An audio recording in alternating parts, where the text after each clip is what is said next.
The cloud that descended over Sebastian Loeb after just 30 kilometres of stage one of the Abu Dhabi Desert Challenge may actually turn out to have a silver lining.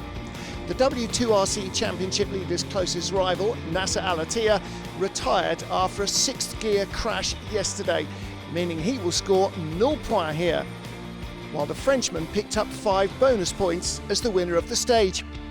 The 30 points for overall victory will go elsewhere, but with a second win today, Loeb's already picked up 10 bonus points, with 5 more possible tomorrow.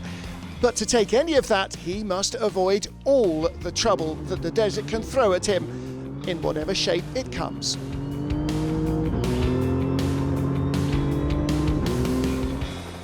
I took it a bit safe, didn't want to take big risk. It was a really tricky stage with a lot of very fast section with sometimes broken dunes, but just unpredictable. So I had the feeling to be very slow, but I think at the end it's what we had to do. If finishing the rally is vital for Sebastian Loeb, it's doubly so for Yazid Al-Rajhi. The Saudi and German co-driver Timo Gottschalk held a near 9-minute lead overnight with the prospect of a massive win just 2 days away.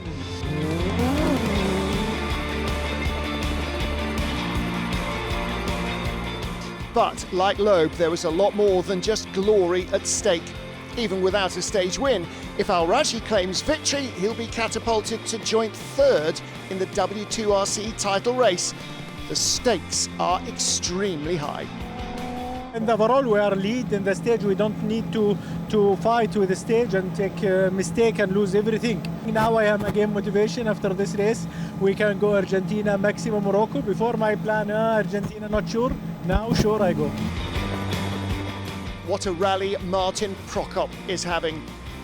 When you start an event with 2 cars from Toyota Gazoo Racing and 2 from BRX ProDrive, you pretty much assume you're going to be battling for a spot at the lower end of the top 6. Lying in second after 3 days then might have faced the Czech, but today he chased the leader through the shortened stage, losing less than a minute to the Toyota, while strengthening his hold on second place.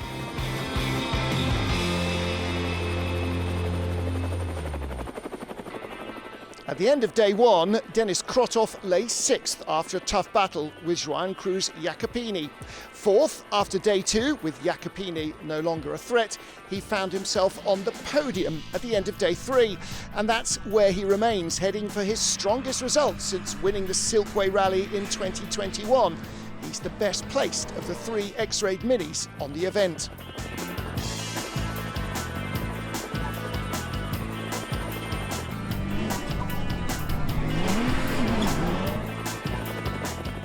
After a strong start, day 2 saw Argentina's Juan Cruz Jacopini move into 4th place, benefiting from the problems of others. But he suffered his own woes on stage 3, losing 20 minutes to rally leader Al-Rajhi and dropping to 5th overall. Today, however, less than 20 seconds separated him from the Saudis' Toyota, and he's now up to 4th, 3 minutes ahead of compatriot Scott Halpern. One of 2 minis in the top 5, Halpern's climbed the leaderboard from 9th on day 1 to 7th on day 2 and now 5th with 1 day left to go. But losing 2 minutes and 4th place to Jacopini will have hurt. Wrestling that spot away from his fellow Argentine will be a tantalising target on tomorrow's final stage.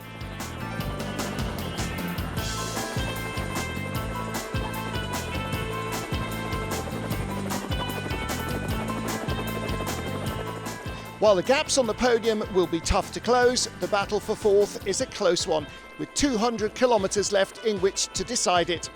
If Sebastian Loeb finishes tomorrow, he'll have established a big lead over Nasser Al-Attiyah without having yet won an event.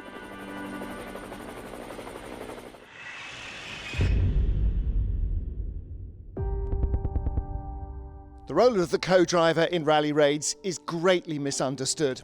BRX Pro Drive duo Sebastian Loeb and Fabien Lurquin give us the lowdown.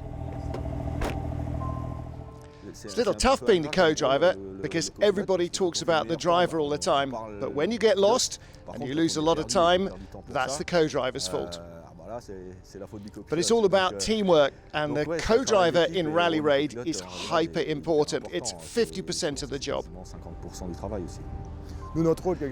Our job's to avoid mistakes. We're not always in the spotlight, but here, where the cars and drivers are so equal, the co-driver can make all the difference.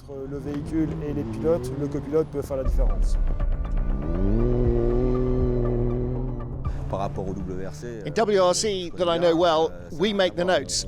I give the notes, the co-driver reads them at the right time so I can focus on attacking the corners.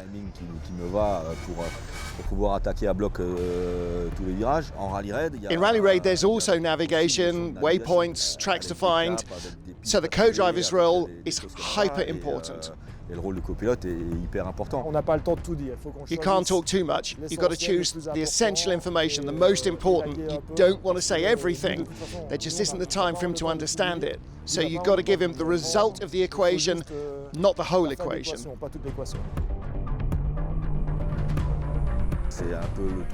Key part of the role is to anticipate those crucial moments. He might say, watch out for the navigation, and then I know that's the priority rather than speed.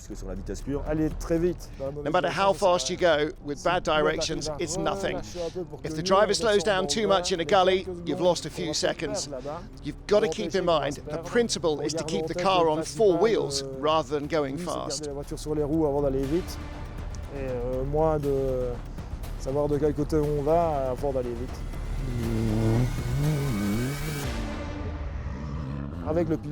With the driver, you create a code, otherwise it's just too repetitive. So I need to give him the details that he needs to win the race. We got the same way of approaching navigation. We both know what we're doing. We're always working to optimize our systems, and it's starting to work really well.